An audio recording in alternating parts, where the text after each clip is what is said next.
Hello, ladies and gentlemen. Perhaps you know something about sumo other than being a national sport of Japan. Yes, you can discuss to some length big guy Taka Miyama or a small and good guy Takanohana. Yes, you're right, but you're talking only about the physical and technical side of sumo. You're missing a very, very important thing. That is the psychological aspect of it. You know, the tension or kihaku, passion fire that is building up through repeated shikiri naoshi to the ultimate moment of truth called tachiai, or coming together. This is the real thrill of sumo. But unfortunately, we have not been able to cover this point in our last interview with Andy Adams, an FEN sportscaster in sumo. Luckily, we have with us today a red-haired, brown-eyed, sumo aficionado from England by the name of Mrs. Doreen Simmons. She is the life of the party in many of the social gatherings of sumo no shumi no kai or tomo no kai, to which she belongs. And she is a regular visitor to Dewa no Umi Bear, and she's right here in this picture, in the middle of this picture. Okay.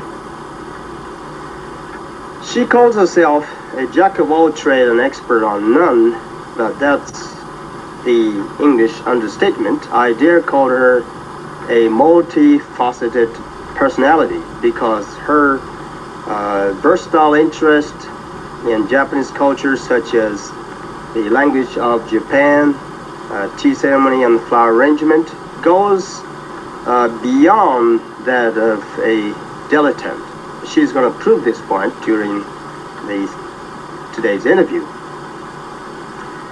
She says she's trying hard to discipline herself so as to get herself acculturated to the Japanese society. Well, she's now getting along fine with anybody in Japan, living in Japan for 5 years and speaking Japanese fairly effortlessly. She has no adjustment problems that she knows of. This qualifies her to discuss small society vis-a-vis society of Japan. She looks so soft, gentle and mild, but ladies and gentlemen, appearance is deceptive. She likes volcanoes, and she is an avid collector of samples or rocks of volcanoes, and who knows, it might be an indication that she's burning inside the kihaku coming through, dormant volcano, if you will. That's what she is here for today, to explode. Ladies and gentlemen, let me give you Mrs. Doreen Simmons. Mrs. Simmons, welcome to this program. Thank you. How do you, your small wrestlers call you? I mean, what name do you go by among young small wrestlers? Ooh, quite a lot. Mostly they call me Ano Gaijin, but in Dewa no Umi Bear, the cheeky ones call me Oba-chan. Mostly, though, they play safe and just go shh or say us. Oh. Do you like that term Oba-chan? Yes, it suits me quite well. That's the sort of relationship I'm after. They are, after all, very young. If this is kind of relation you're after, really, it means you're no longer a gaijin, right? Oh, I don't know. Once a gaijin, always a gaijin. Well, that's debatable, but we're not going to discuss this today. How would you describe sumo in one word, in a short sentence, using an adjective or two, and tell us why? I don't think I can do it with an adjective. It's a whole way of life, isn't it? Sumo-do. Sumo-do. Would you be more specific? Well, like you have in Japan, sado and kado, judo, aikido. It's a complete way of life. The person who goes in for sumo, I think, must subordinate all his interests. You mean it's a lifelong commitment variety? I think even after they've retired, they can't get away from it. You can always tell the ex-wrestler by something. And the person who's been connected with sumo, you can always somehow tell there's something about him. Your story reminds me of Waka no Hana. It's not the Waka no Hana we have today. It's a stable master, Hanakago Beya. When he was at his prime, he used to hit the road, Jungyo. And one of his purposes of going on the Jungyo trip is to spot the young one up and coming. And he's got what it takes to become his competitor in the future. He beats him constantly, to an extent that he cringes at the sight of Waka no Hana. So at the time when they come together in the middle of the ring, he's psyched out already. So this means that he means what he does. I mean, he was an extension of a Shinken shobu, even off the ring. Is this also what you say called by Shinken shobu, way of life, perhaps? Yes, total commitment. There is that too, that you won't let another man beat you if you possibly can. But I think it's more than that. Consider the young boy with an ideal body for sumo. He's not fat. Fat kids don't get anywhere. They've not got the right underpinnings. What the sewanin are looking for seems to be someone tall and with good strong bones. And then if you get somebody like that at 14, 15, 16, he does the right exercises, builds up the correct muscles. On top of that, puts the fat if necessary. And when he does that, this boy who eats like that recognizes that he's not going to be particularly suited for anything else. He's already committed himself by the time he goes up to 70 kilograms.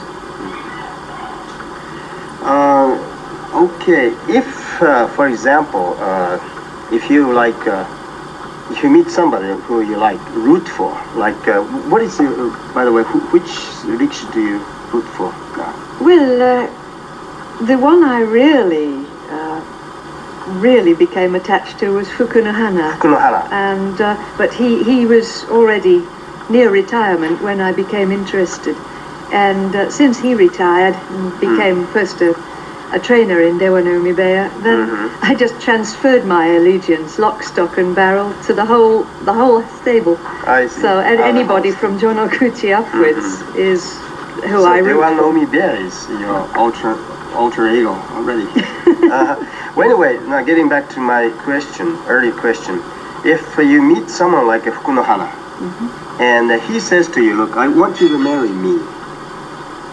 It's a hypothetical question. Yeah, would you say yes or no? Would you think twice or three times? Oh, I just say tactfully that I'm not interested in getting married at all anymore.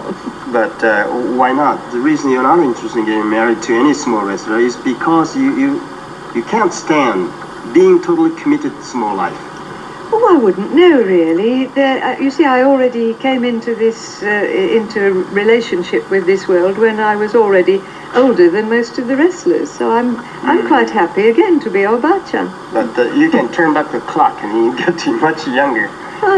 And then you say, perhaps you can think of a small wife or wives becoming totally committed to their husbands, oyakata particularly. And the oyakata small wives are supposed to be playing nursemaid to their husbands as well as playing surrogate woman for oyakata's deshi disciples. Oh yes. I think that is a life of total commitment, and I do admire the ones that I know. You admire, but you don't want to get involved in this type of total commitment. I think it's an academic question. But the sumo ladies who are oyakata's wives, they do have a great deal of organization to do. And in fact, I think they exercise a great deal of power. What do you mean? Well, they are the ones who do the nitty-gritty organizing of things, organize if there's a chaya attached to that stable, then they are the ones who do more or less of the organization. Greet the Koenkai people as they come, allot the seats in the kokugikan and so on. The same may be true of other Japanese housewives doing the nitty-gritty jobs. Maybe so. And they have the actual power. Yeah, I've heard that the Japanese housewife holds the purse strings. That sounds very interesting. Talking about shikiri naoshi, some people say the shikiri naoshi is too frequent and it's too ceremonial. Why don't you cut it out? Or at least to make it a little shorter. Would you go along with this view? No, it's central to the whole thing, I think. When you've got the shikiri naoshi, that's when you see the kihaku coming up, and that is, to me, the central point of sumo. The wins and losses are simply the what's left after the real point of each bout. The real business of each bout is whose kihaku is stronger. So once, for example, earlier this year, Takanohana had a very bad series. He'd lost the first few bouts of the tournament. And at my school, I was watching on the television during a break between lessons with one of my friends who's a great fan of Takanohana. And she said, "Oh, look at him." We saw his face big on the screen. Said, "Oh, look at him, he's beaten already. He lost yesterday, he lost the day before, he lost the day before that. He's beaten now." And just at that moment, I was looking closely at the screen and I saw something in his eye. And I said, "No, Alice, you're wrong. The spirit's just come." And as the shikiri naoshi proceeded, I said, "Look, you can see the spirit coming up and up. He's going to win today." And he did. And that, I think, is a very exciting thing when you see somebody's spirit, especially if it's a small man. When I see Washuyama sometimes beating Takamiyama, that's really exciting because it is pure spirit. How does kihaku show in the eyes and sparks in the eyes? To me, it's first of all a spark in the eye, and then you can see the body pumping up. It's as if you've got a bicycle pump, and you can see the body actually tautening, getting tighter somehow and larger somehow. Fukunohana said that when you hit the ring, you bounce when you're in that condition. When you're not in that condition, you might get hurt. The two kinds of kihaku. One is a sort of passive, the other is sort of it's quieter one. You know, it's not showing really. And I'm reminded of a kihaku that Tochi Nishiki used to have when he was a stable master of Kasugano. And Tokitsuyama, who didn't like Tochi Nishiki very much. Why? Because Tochi Nishiki, when he was in the Tamari pool, he was looking Tokitsuyama in the eye so intensely, so he was afraid. He was already psyched up before they got on the ring and they had a chance to come together. Yes, I see. So he was already psyched out. Yeah. So this is very important. Yeah, I wouldn't necessarily say that there are two kinds of kihaku. Don't you have a reservoir of kihaku? And then maybe when you need it, the expert pulls it out again, knows somehow how to apply the pressure, get it out. Okay. Talking more on the psychological aspect of shikiri naoshi, it takes a man like Gyoji to bring two rikishi fighters on the same wavelength. Gyoji is often translated as a referee. How would you translate Gyoji? Well, the actual word Gyoji, I think the nearest English translation to that is Master of Ceremonies, because the Gyoji has a lot of functions. But, of course, most people are only aware of the Gyoji when he is on the ring and judging between the two wrestlers. So, in general, referee is the best translation. But, of course, the Gyoji has a lot of things to do. He is the Gyoji consecrates the ring. in the Dohyo Matsuri, you can't have proper sumo, professional sumo, on a dohyo until the gyojis have consecrated it. The tati gyoji, one makochi gyoji, and one juryo. And when there's a retirement, the danpatsu shiki, it's the gyoji who must hold the tray and direct the hair cutting with the gold scissors. Things like that. What if tate gyoji makes a mistake? Horribly embarrassing, isn't it? Very embarrassing. Actually, embarrassing came when the tate gyoji said that was about the taiho. He came up with a decision in favor of taiho. Tate gyoji was right, wasn't it? Tate gyoji was right, as it turned out. And what about a bunch of judges coming out and going into huddle? And they said they reversed the decision. Yeah. Did they feel embarrassed? Must have been, yeah. Must have been. Must have been embarrassed, but then good came out of it in a sense, because from that time they began to use the television playback, video didn't they? playback. The video playback. Yes. But yes, that was a nasty situation, because every newspaper the next day, I gather, heard about it. Of course, it came up a lot in the last year when Haguro Iwa retired, because he was the one who got the decision, wasn't he? Toda. So it seems there's a blurred line between referees, gyoji referees, or master of ceremony, if you will, and judges, right? Well, there are 5 judges right from Jonokuchi up now, and they're on each side of the ring, 2 in Gyoji Tamari. So that if the gyoji doesn't see something, and after all, the gyoji has only 2 eyes like the rest of us, the judge who sees somebody go out of the ring or sees something puts his hand up, and then the gyoji probably notices, and that's the end of the bout. I often say that the sumo is a microcosm of the Japanese society, because there are so many gyojis together with judges serving as kuromaku or eminon grease. There's some people suspect that there must have been some gyoji operating behind the scenes, or some kind of black curtain in the rock kid scandal mess. Well, I don't know. I wouldn't call it a gyoji then. You have your go-betweens. The gyoji is strongly aware of his own uniqueness, really. There are only 30, 40 of them, about 36, 32, 33, I'm not good at numbers.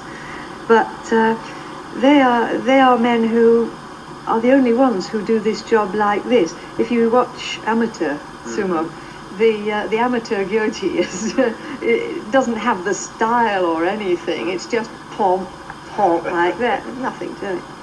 But the gyoji, even from the teenage beginner, when he starts at 16, it is now usually, he's given a sense of his own unique job and a sense of his own importance. Of course, he's at the bottom of the heap in the sumo world, but at the same time, he is above the wrestlers that he's judging. And of course the gyojis give you continuity too, don't they? Because promotion for them is very, very slow. And so the middle makushtas are still only 36, 37 years old. And the juryo gyojis, who, like the wrestlers, have arrived. They wear silk and they wear tabi, they don't go barefoot. Things like that. These people have their own sense of importance, and they remember what these top wrestlers were like, far above their own class for judging, when they were kids of 14, 15, 16. You know, one I know says, "Oh yes, Wakanahana is my very good friend.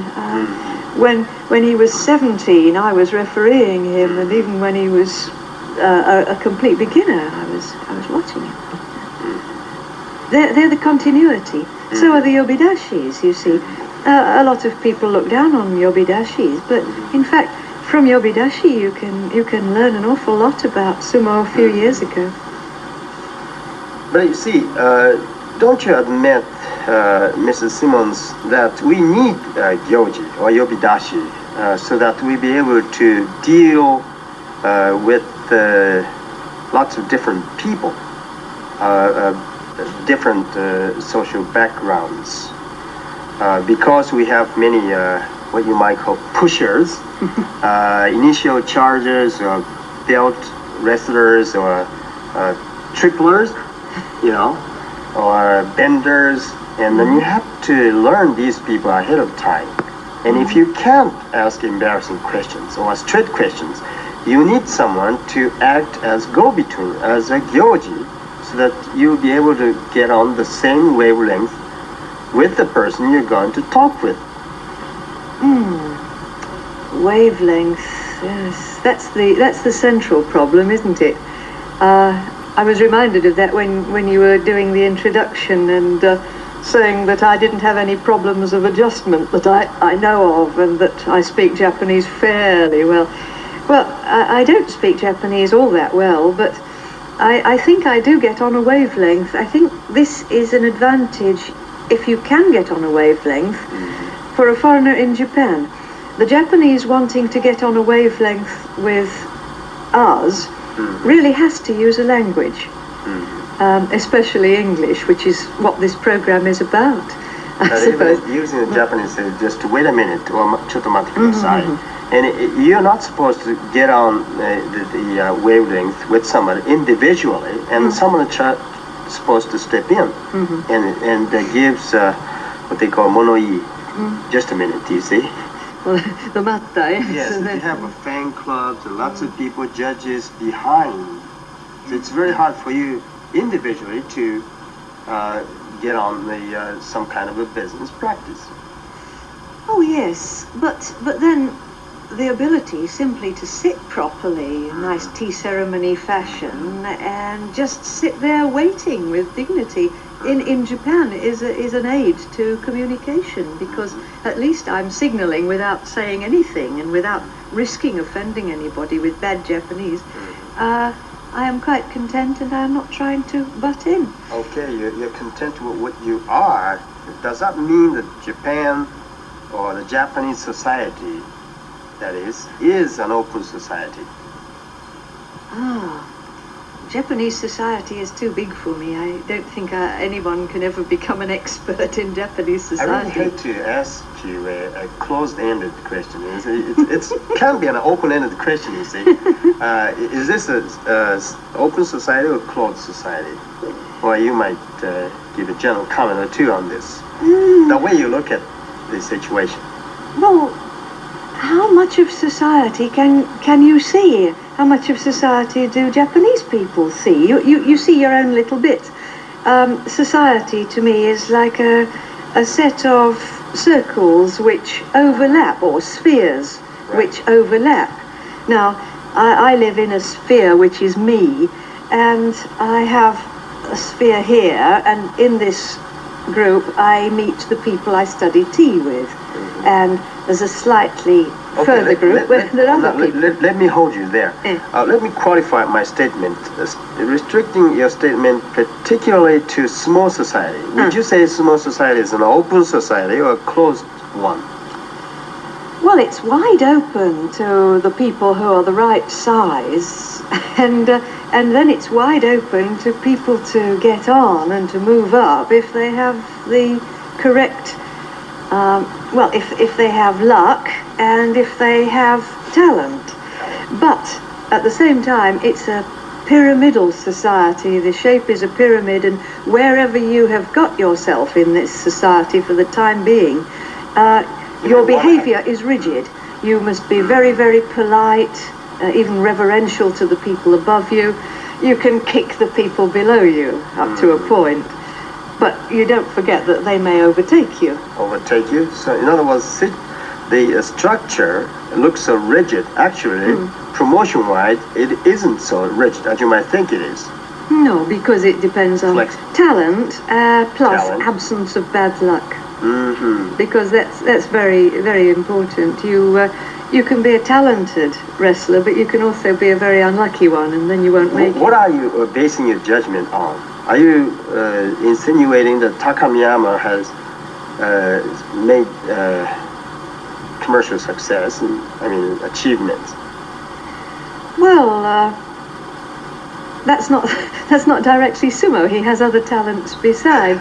What I was thinking of is two people I know who are both the same age, same size. I think basically the same talent and certainly loads of spirit. One of them didn't have an injury till this year when he'd already made the big time. The other of them got up to Maegashira number 4, and then he injured this right elbow, and it'll never go right again. And so, although he's basically a good wrestler, he just can't get back and stay into Juryo. He gets into Juryo, and then he's not quite strong enough. He's good enough, but he's... Okay, another aspect of it is if he feels that he isn't good enough, maybe it's a psychological factor working behind him. Maybe if he is one of those, what you might call Nhk Katsubu types, and then he might consider that a bad omen. I can't imagine, the one I'm talking about is Yoshi no Tani, and I cannot imagine a less superstitious person. No, he's a very, very brave wrestler, but even when he's holding a glass of beer, he has to drink like this. He can't hold it in a normal way. And yet, when it looked as if Nagaoka wasn't going to be beaten at all, Yoshino Tani did it in May. Okay, for the benefit of those members of the audience who are not as sophisticated as you are concerning sumo society, would you explain to them a little bit on Nhk Katsubu, believing in symbols? Oh, well, this is... How did you translate that in the first place? Well, normally it's called being superstitious. Superstitious? But of course you can take it as religion, because after all, superstition is the other fellow's religion. And so it depends on whether you believe it or not, doesn't it, really? But a superstitious has a negative connotation, doesn't it? Well, you don't want something bad to happen to you, or you do want something good to happen to you. It's not necessarily negative, but I think it's true of all chancy professions that you do get a lot of these little rituals and beliefs. Oh, chancy profession, you mean mizushobai? What a business. Well, for example, entertainment business, where pleasing the public is all important and you can rise or fall. That's what the sumo is all about. It's a very chancy sport. Yeah, You've got to please. Yes, you can have bad luck. You can be on top of the world, and then you can get an injury that makes you retire. Or you can be very, very successful, but still nobody likes you. You know, I can think of some very successful wrestlers, and they're still not very popular. They have a far smaller following. But no, acting profession, sports entirely. There were cricketers, for example. One cricketer always put his left sock on before his right, always. And they have the batsmen have order of putting the pads on and the batting gloves, the protective gloves. You get this. And you've got stage superstitions too. You've got beliefs in, for example, the British theatre, where you must not whistle inside the theatre, especially the green room, and they have a belief that you must not quote from the play Macbeth. That's bad omen. It's a bad omen. Something awful will happen, maybe. And sailors too, in a dangerous occupation, very often have these superstitions. Fishermen. So. So you like sumo, you know, despite the fact that there's some negative elements, right? Yeah. So watching sumo is one thing, and practicing sumo is quite another. Why don't you give it a try someday? Well, I think I'll stick to the tea ceremony. Tea ceremony. I see. Well, thank you very much for your precious time, Mrs. Simmons. Thank you very much. It's been most interesting.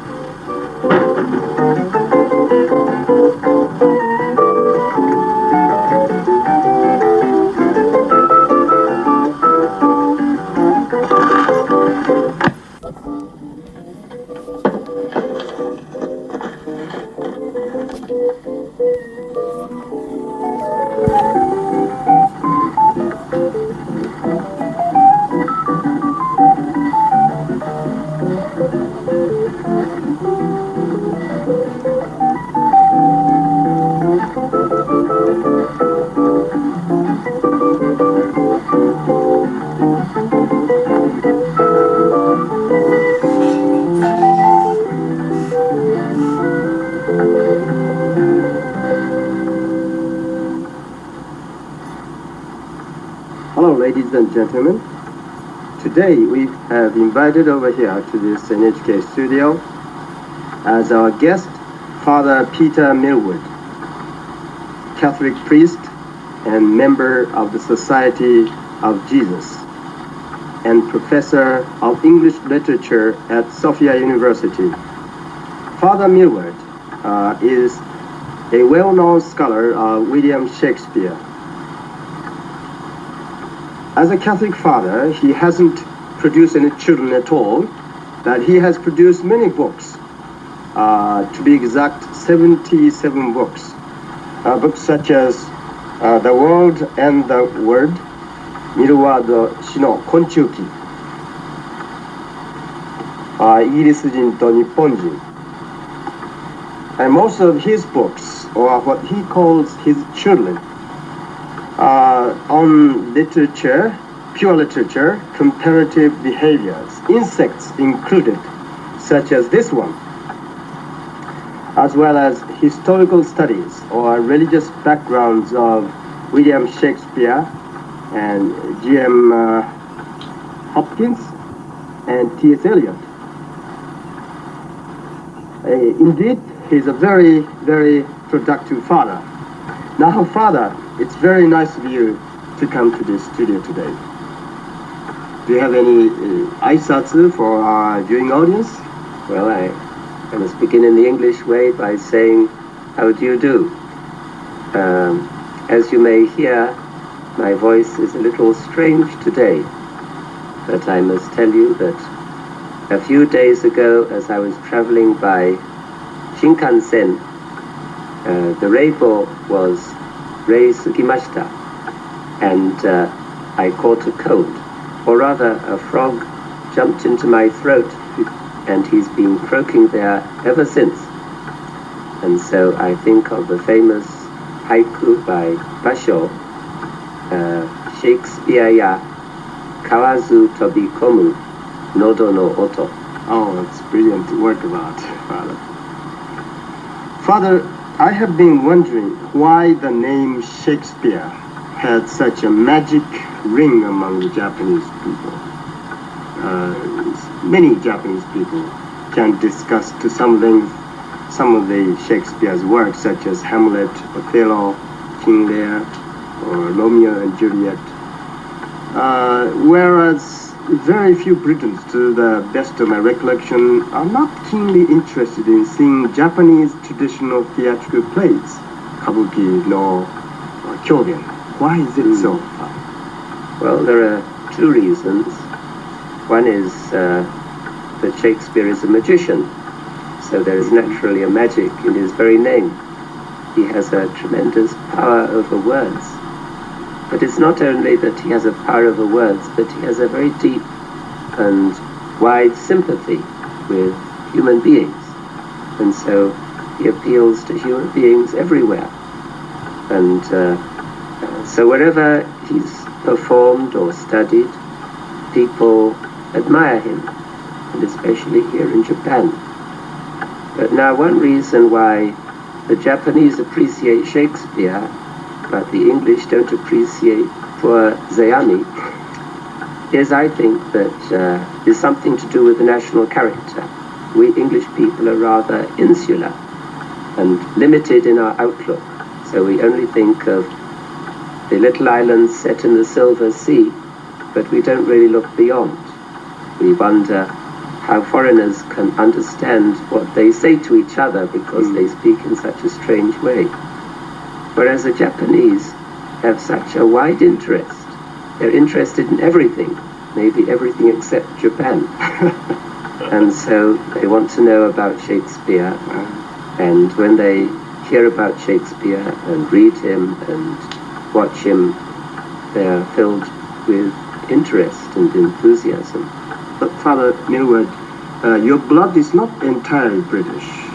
You're part Irish.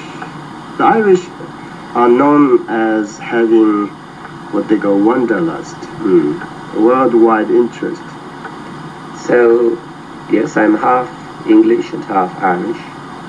So maybe it's the Irish part of me that has driven me away from England here to Japan. And so here in Japan, I don't feel in a foreign country at all. I feel at home because I'm an exile, and that's part of the Irish paradoxical way of thinking. So I'm half English and half Irish. I'm under the impression that the British as a whole are a very, very proud people. For example, back in the 15th century, they have what they call English Renaissance, British Renaissance, Renaissance. After Italy's Renaissance in the 15th century. Actually, it started in 14th century, right? Yes. And it flowered in 16th century, so to speak. Would you say this is an indication that the British people are very culturally chauvinistic, that we are proud of William Shakespeare? I don't think so. In his own time, the English people were not particularly proud of William Shakespeare. It was only afterwards that they looked back and could see what a great man he was. In his own time, he was just one dramatist among many competing dramatists. Maybe the English were chauvinistic to a certain extent, especially in the Elizabethan age. They were very nationalistic and patriotic. But I think also, usually you find people who are very nationalistic and patriotic are also rather stupid. And the English were also rather stupid, I think. The Renaissance began so early in Italy that it didn't really come to England until the 16th century. There were also various historical trouble, political and religious troubles, which somehow retarded the cultural renaissance. Are you saying, Father, that Shakespeare's works are entirely Shakespearean, entirely British, that is, having no debt to Greek past for the tragic element or the Roman culture? No, there's a kind of contrast. On the one hand, Shakespeare is very interested in England. He takes many of his plays, or many of the subjects of his plays, from English history and early British history, but he's very fascinated by the Greek and Roman past. So you have plays on Roman subjects, and he's very interested in Italy. So Shakespeare had this same universal interest that I find among the Japanese. Now, talking about the universal interest, you have discussed to some length in your latest book, Igirisujin to Nipponjin, that the central theme that is running through all Shakespeare's works is grief. Yes. How do you relate grief to the history of England? For example, the tragic past? Well, first of all, I think that in Shakespeare's plays there's a certain tone that runs through them, and to define that tone, I would say that it's connected with some deep grief. And then secondly, he was a very patriotic Englishman, and he wrote all these plays on English history. And when you see these plays on English history, you find that the dominant theme in them is not comedy but tragedy. And yet, if he writes the comedies, he is very fond of human beings. He has a very genial attitude. He likes to see the humorous approach to life. But at the same time, he looks beneath this to some tragedy in man, which he finds among his fellow countrymen. And I think you see in Romeo and Juliet and the Wars of the Roses, in the three parts of Henry VI, he's dealing with a background of strife. And in many of his plays, there is this background of strife. And this is something which gives rise to tragedy. Because of the strife between the two families of Montague and Capulet, the poor lovers Romeo and Juliet meet a tragic end. And I think Shakespeare feels the same in his own country. You have political strife between York and Lancaster. Then you have the religious strife between Catholic and Protestant. And this is something that deeply pains Shakespeare as a man of peace and love. It's a mixture of a tragedy and comedy. It's everywhere. Is this the reason why you have lots of comic relief even in tragic scenes? Am I correct? Shakespeare doesn't mind mixing these two elements together. In his darkest tragedies, there's usually something comic. In fact, some people have interpreted Hamlet as a comedy. Oh, Hamlet. Romeo and Juliet is a comedy with a sad ending. In talking about Hamlet, perhaps you are aware of the fact that in Japan there are thousands of interpretations over Hamlet's expression, phrase, to be or not to be, that is the question. You know, thousands of interpretations. You ask 5 different Japanese, you hear 5 different interpretations. What is your interpretation of this phrase, to be or not to be, that is the question. Yeah. Well, I think there can be many interpretations, and they can all be right. No one interpretation is necessarily the only one, but the reason why there are so many interpretations is that the words themselves are so vague and general. I mean, what can be more general than to be? You can be anything. So to be or not to be. So you say, that is the question. The question is to be what? And so there can be many answers. But then many Japanese don't go on to reflect on the connection between this line and what follows. So you have to be or not to be. That is the question. But then, whether 'tis nobler in the mind to suffer the slings and arrows of outrageous fortune, that is, to be, or to take arms against a sea of troubles and by opposing end them, that is not to be. So for Shakespeare, to be means to suffer. Not to be means to take arms, to do something. So not to be is active, to be is somehow passive. I mean, life itself is suffering. So this is why it seems to me there's a certain keynote of grief or weariness, world weariness, running through so many plays of Shakespeare, even the comedies. I'm weary of this world. So to be means to suffer. There's so many things to suffer in this life. Father, could you express in your own way the meaning of suffering by getting into or getting behind the mind of Hamlet, for example? Could you discuss some of his frame of mind? Could you please say the same thing? Drop the line, theatrically speaking, for our viewing audience. Yes. Well, you see, when Hamlet says to be or not to be, you know, the king, Claudius, and Polonius are listening behind the curtain. They want to hear if there's any self-incriminating evidence about Hamlet. They want to know if Hamlet knows anything about Claudius. There's some secret. And so they're listening, and then Shakespeare comes out with this speech which has nothing to do with the action of the play. We think of Hamlet as a revenge play. The ghost appears and tells Hamlet to take revenge, and Hamlet is looking for his opportunity, and finally at the very end he takes revenge. But, in a sense, Hamlet is not a revenge play. It's an anti-revenge play. The whole point of the play is that Hamlet doesn't take revenge, but Claudius and Polonius are thinking that he may take revenge because Claudius is guilty. And so they're listening, and what Hamlet says is what is most deeply in his mind and his heart.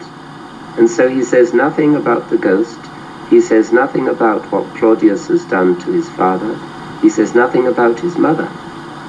He only says to be or not to be. And he's speaking about human life in this world in very general terms.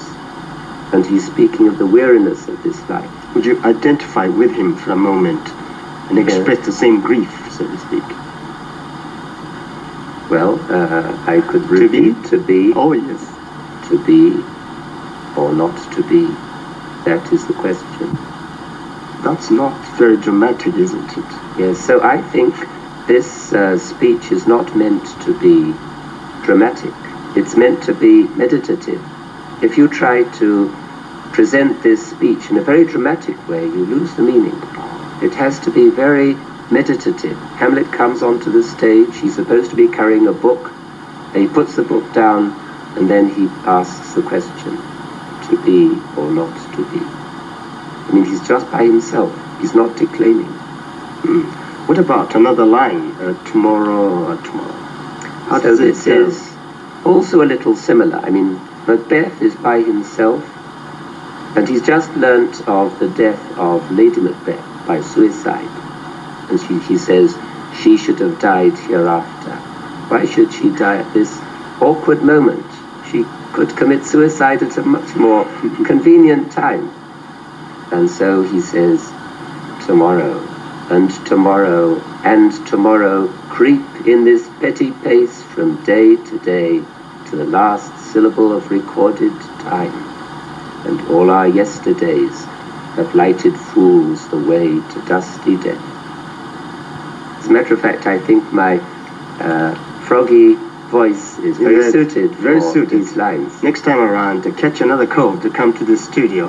Yes. Okay, joking apart,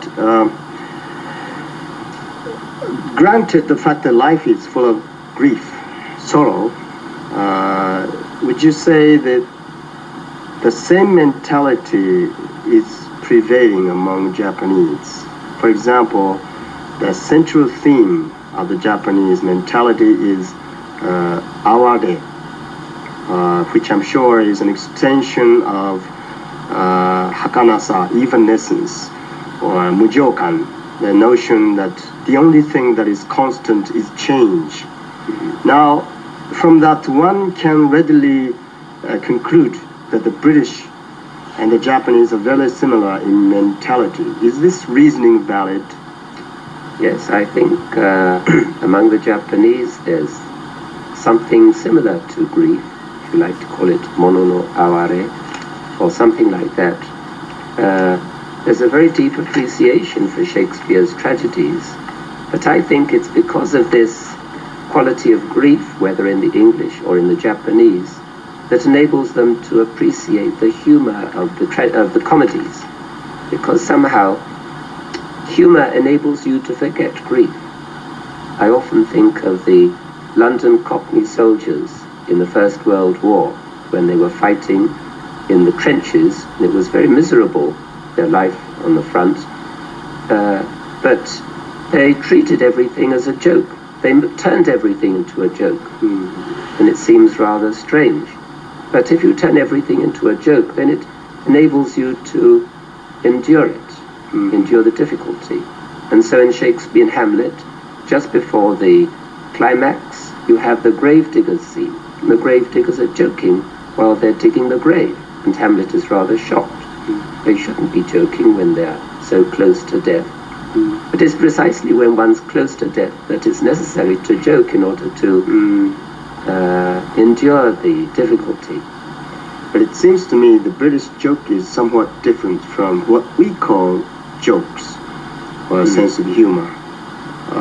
If I remember correct, some French poet once said the British tend to take pleasure sadly. Is his observation correct? Maybe he was looking at the grief underlying the humor in the English.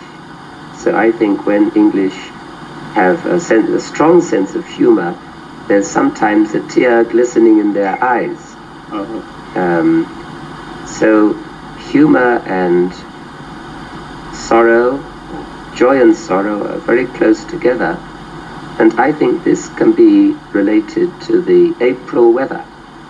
In April you have showers, but the shower passes and the sun comes out again. And so you have this very clear connection between rain and sunshine. And again, this is something that is often stressed in Shakespeare's plays, such as King Lear. Smiles and tears somehow coming together. And this is part of human life. Man's life is a strange mixture of joy and sorrow, of tears and laughter. What happens to the people living in London, for example, looking over the River Thames? because the fog rarely goes away, does that affect the Londoner's mentality? Well, I think grumpiness, it for does. example. Recently, there haven't been so many fogs in London, and Japanese visitors to London have been rather disappointed at not seeing a typical London pea souper. So I suppose such geographical and topographical qualities affect one's way of thinking. So you could say Londoners tend to have rather foggy mentality or a foggy way of thinking.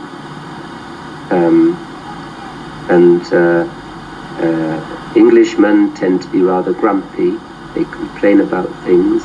So Hamlet, in a sense, is a typical Londoner, complaining about grumpy, to be or not to be, and the weariness of this world.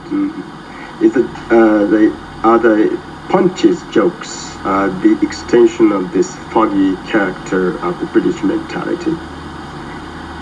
Well, I've never thought of any connection between punch and fog, but there may be.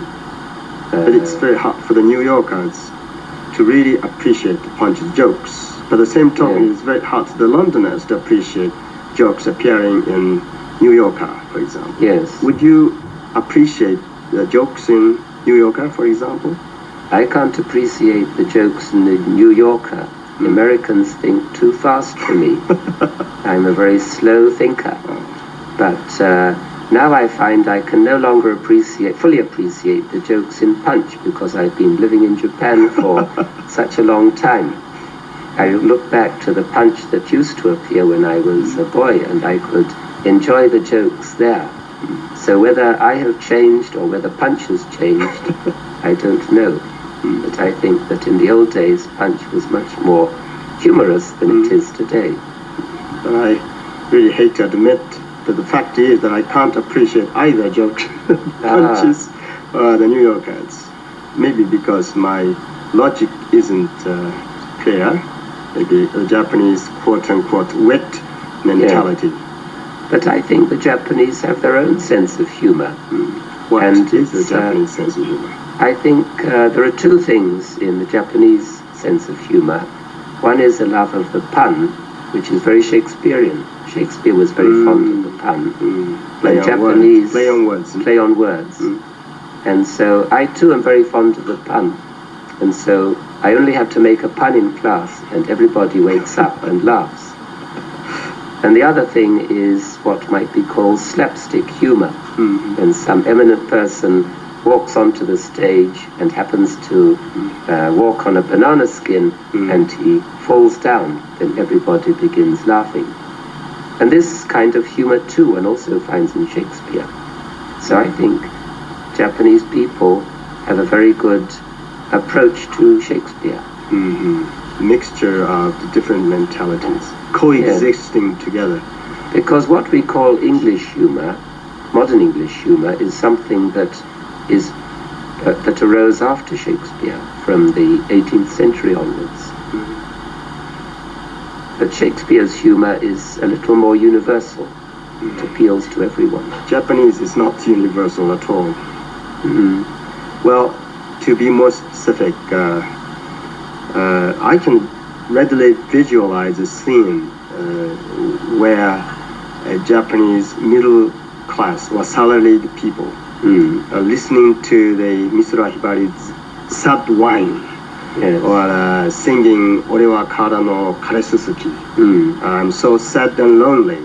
But if you take a closer look at them, you will get an impression that they are sort of enjoying being sad. Do you recognize that? Yes, I think sometimes I have this impression that the Japanese like to be sabishi. Whereas in England we have more of a social sense, so we don't like to be sabishi, we don't like to be lonely. Maybe some people do. For instance, Wordsworth, one of his poems begins, I wandered lonely as a cloud, and you feel what Wordsworth was rather fond of wandering all by himself, and his friend Coleridge says, alone, alone, all alone, alone, on a wide, wide sea, and you feel he enjoyed being alone. So some Englishmen maybe sometimes like to be alone, but maybe it's different from the feeling of the Japanese. Being part of nature, rapprochement with nature, if you will. I think, well, Japanese people are much closer to nature, and there is something sad about nature by itself, whereas English people are not quite so close to nature. Some of them are, like Wordsworth, but for the most part, I think English people have more of the urban mentality. Of course, here in Tokyo, you can hardly say that people are close to nature, but still the Japanese feeling is very close to nature. Even people living in the heart of Tokyo like to get back to nature. Certainly.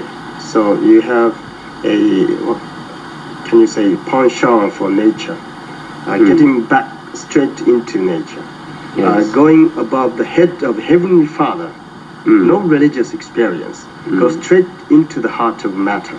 Yes. Do you think, is it because of this, it is very hard for the Catholic priests to attain Satori, for example, this non-religious experience?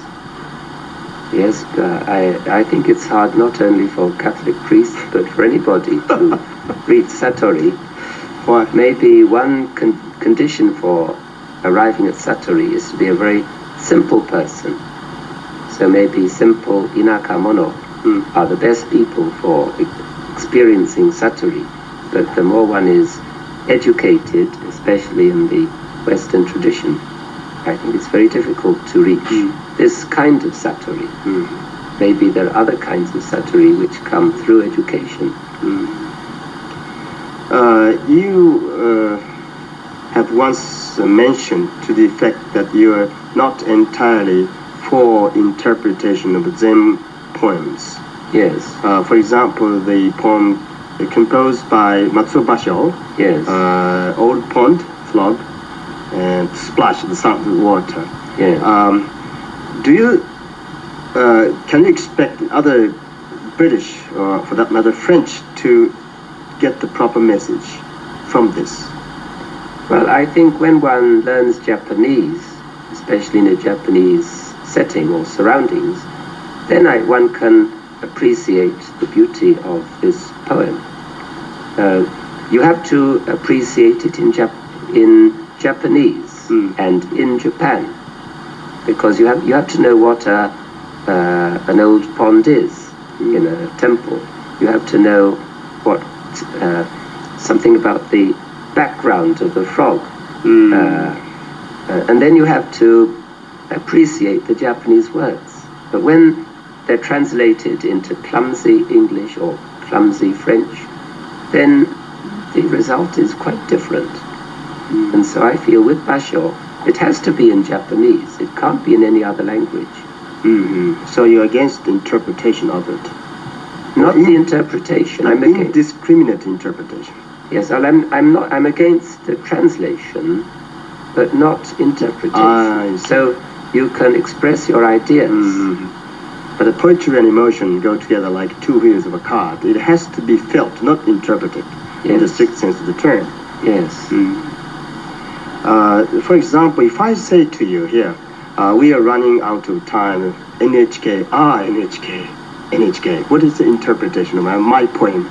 Yes, well, I would say two things. One is, time, gentlemen, please. Time, gentlemen, please. And the other is, hurry up, please, it's time. Oh, the rest is silence. Thank you very much, Father, for coming.